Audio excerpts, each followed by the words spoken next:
Hi, I'm Callie. Just your average American girl who thought she'd found her fairy tale ending during what was supposed to be a 2-week vacation in Portugal. That's where I met Derek. Tall, charming, with this accent that made everything sound important. We bumped into each other at a cafe in Lisbon when I spilled my coffee all over his expensive-looking shoes. Those were my favorite shoes, you know. I'm so sorry. Let me pay for the cleaning, or how about dinner instead? Tonight at 8? That's how it started. 2 weeks turned into a month as Derek showed me around. The beaches, the food, the culture, everything was magical. By week 3, we were inseparable. I've never felt this way about anyone, Callie. I know it's fast, but when you know, you know. 6 months later, we were married in a small ceremony. My parents couldn't make it. They thought it was too rushed, but I was sure.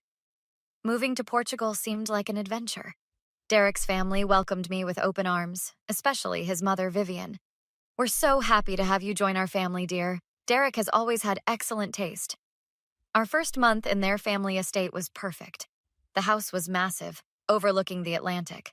Derek worked with his father in their family business, and I was settling in, learning Portuguese, and getting to know his family. Then things started changing. Callie, dear, American women tend to dress so casually. In our circles, appearances matter. Vivian smiled while adjusting my collar one morning before breakfast. The way you addressed Marcus yesterday was inappropriate. In this household, men are respected. This came after I'd joked with Derek's father about his golf skills. Your makeup is too bold. More natural looks are preferred in our family. Small comments became daily occurrences. Derek would shrug them off. Mom's just old-fashioned. She means well. Then I needed my passport to open a bank account. I couldn't find it anywhere. Derek, have you seen my passport? I've looked everywhere. You probably misplaced it. You've been forgetful lately. I'm never forgetful about important documents. Maybe it's the stress of adjusting. Look, I'll help you find it later, but I need to get to work. But he never did help. 3 days of searching turned up nothing. I started noticing other things too. My phone would mysteriously move from where I left it. My email password was changed once. My calls to friends back home always seemed to be interrupted by Vivian needing help with something urgent. Last night, I went downstairs for water and heard voices from Marcus's study. I froze when I heard my name. Callie is proving more difficult than the others. She questions too much. Vivian's voice was crisp, clinical. She's American, what did you expect? But every woman can be taught. Marcus sounded amused. The obedience lessons need to be accelerated. Derek agrees she needs more structure. We'll start tomorrow. I backed away silently, my heart pounding. What others? What obedience lessons? And why did my husband agree to whatever they were planning? I waited until morning to confront Derek about what I'd heard. He was getting dressed for work when I approached him. I heard your parents talking last night about obedience lessons for me, and I want my passport back now. Derek turned to me, his expression a mixture of surprise and annoyance. You were eavesdropping? That's exactly why Mom says you need guidance. Americans have no sense of privacy or respect. Don't change the subject. Where's my passport? I told you. You probably misplaced it. And whatever you think you heard was just a misunderstanding. My parents want to help you adjust to our culture. By hiding my documents and talking about obedience? You're being paranoid, Callie. Maybe you need to see someone about these delusions. That afternoon, Vivian called a family meeting where she laid out new household guidelines. My stomach dropped as she spoke. Callie, as the newest member of our family, you need structure. First, your wardrobe needs approval before leaving the house.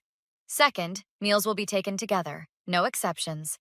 Third, no phone calls without family present. It's for practicing Portuguese.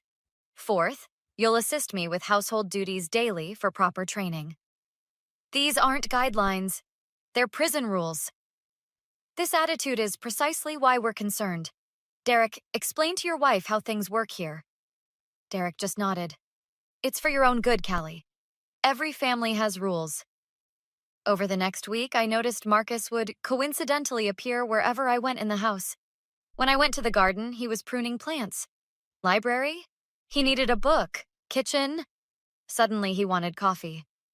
One afternoon, Derek's sister Elena visited. She seemed different from the others, pulling me aside while everyone was busy.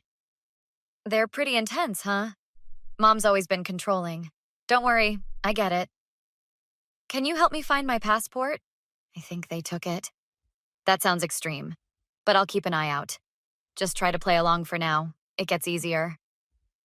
I thought I'd found an ally until I noticed Elena whispering to Vivian later, both glancing my way before quickly changing their expressions when they saw me looking. While cleaning the library under Vivian's orders, I discovered a loose panel behind one of the bookshelves. Inside was a leather-bound journal. I quickly hid it and read it that night in the bathroom with the shower running. It contained detailed notes about Sophia, Derek's second choice, with daily reports on her progress and resistance points. The similarities to my situation were chilling. Notes like removed communication devices and isolated from external influences made my blood run cold. That night, I snuck down to use the landline while everyone slept. I called the one person I knew would help without questions. Jack, it's Callie.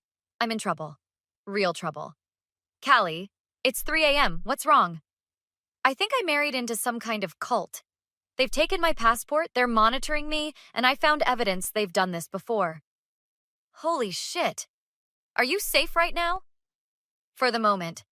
But I need help getting out. Can you still get into email accounts like you did in college? Yeah, but I need you to access mine. They're watching my phone. I'll create a new account tomorrow from their computer and send you everything. I need evidence before I run. The next morning, I started my evidence collection. I used my one chance on the family computer while checking Portuguese recipes to set up a secure email account and message Jack. After 3 days, I got his response through the new account. I've got a contact at the embassy there. Document everything. Need solid proof for consular intervention. Photos, recordings, anything? Can you safely get access to devices? I remembered Derek's old smartwatch he never used. That night, I slipped it from his drawer and activated the recording function. The next day's progress meeting captured everything I needed. Callie, your resistance continues to disappoint. Derek tells me you're still asking about leaving to visit your family. Vivian's voice was ice cold. I just want to know when I can see them. When you've demonstrated proper integration into this family, the last girl, Sophia, asked too many questions too. She never learned. What happened to her? She chose to leave abruptly, very ungrateful after everything we did. I strategically placed the watch during 3 more meetings, capturing Marcus and Vivian discussing containment methods, and Derek agreeing that I needed to be broken of American independence. I needed more evidence, so I took a risk while everyone attended a neighbor's dinner party. Elena claimed a migraine, so I had to be careful. Vivian's study was locked, but the old hairpin trick actually worked. Inside, the mahogany desk drawers were also locked. I found a letter opener to jimmy them open. The bottom drawer contained a folder labeled Acquisitions. Inside were 3 sections. Sophia, failed. Maria, failed. And Callie, in progress. My hands trembled as I photographed each page with the secret phone Jack had instructed me to buy and hide. Behind more folders, I found it. My passport, along with 2 others belonging to Sofia Martinez and Maria Dinescu. I photographed these too. Documents showed Derek had been legally married to both women, with marriage certificates and hastily filed divorce papers citing abandonment. I heard footsteps and quickly replaced everything except photos of my own documents. The door opened just as I closed the drawer. What are you doing in Mother's study? Elena stood in the doorway. Just cleaning. Vivian mentioned she wanted this room done while you were all out. I held up the dusting cloth I'd brought as cover. Elena's eyes narrowed. Mother never allows anyone in here unsupervised. She must trust me more now. I've been working hard to follow the rules. I'll help you finish. She watched me dust for 15 excruciating minutes before we left together. That night, I emailed Jack everything and outlined my escape plan. I created a digital dead man switch. If I didn't enter a code every 24 hours, all evidence would automatically go to Portuguese police, the American embassy, and 3 news outlets. I've found everything, 3 women including me, I have my passport now. Embassy contact ready? His response came quickly. Everything's set. 2 days. Be ready. The final pieces of my plan fell into place over the next 2 days. I packed a small emergency bag and hid it in the garden shed. The family was planning a formal dinner, apparently a tradition when they felt their training was progressing well. Vivian spent the morning instructing me on proper table settings. Tonight is important, Callie. We'll evaluate your progress formally. Wear the blue dress I selected. Of course, Vivian. I want everything to be perfect. My stomach churned as I smiled sweetly. That evening, everyone gathered in the formal dining room. Derek seemed pleased with my compliance, patting my hand as I served wine perfectly to his specifications. You see, Mother? Callie is adapting beautifully. We'll see. Tonight's evaluation will determine if more intensive measures are necessary. What exactly do these intensive measures involve, Vivian? I asked innocently. Marcus cleared his throat. Nothing to concern yourself with if tonight goes well. And if it doesn't? Derek squeezed my hand painfully under the table. Let's focus on dinner, shall we? As Marcus carved the roast, a car pulled into the driveway. Elena peered through the curtains. Are we expecting someone? The doorbell rang, and Vivian nodded for me to answer it.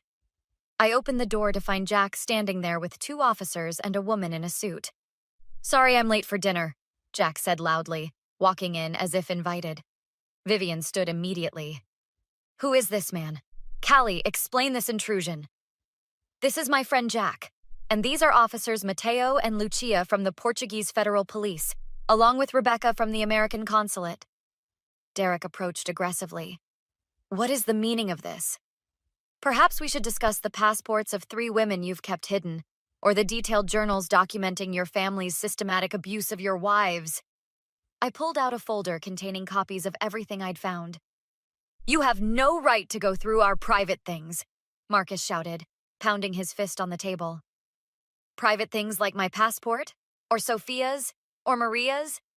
I opened the folder and spread out photocopies of all 3 passports. Vivian's face drained of color. These are private family matters. Officers, this woman is mentally unstable. Is that why you documented my instability so meticulously? Or why you have recordings of your obedience lessons? I played the first recording from Derek's watch through my phone. Derek's voice filled the room. She's not adapting like the others. We may need to consider medication options like we discussed with Maria. You've been recording us? That's illegal, Marcus sputtered. Actually, Officer Mateo interjected, in Portugal, recording conversations you're part of is perfectly legal when there's suspicion of criminal activity. Which files would you like first, officers? The false imprisonment evidence, the identity theft, or the documentation of psychological abuse? I handed Rebecca a thumb drive. 3 months later, I sat in a New York cafe with Jack, watching the international news report on the Santos family's court case. Derek and his parents received 3-year sentences for unlawful imprisonment and psychological abuse. Their reputation was destroyed, their business collapsed, and their social standing ruined permanently. You sure you don't want to be there for the verdict?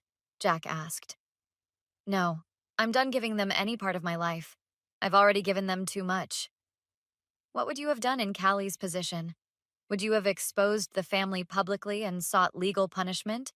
Or would you have simply escaped and tried to move on with your life?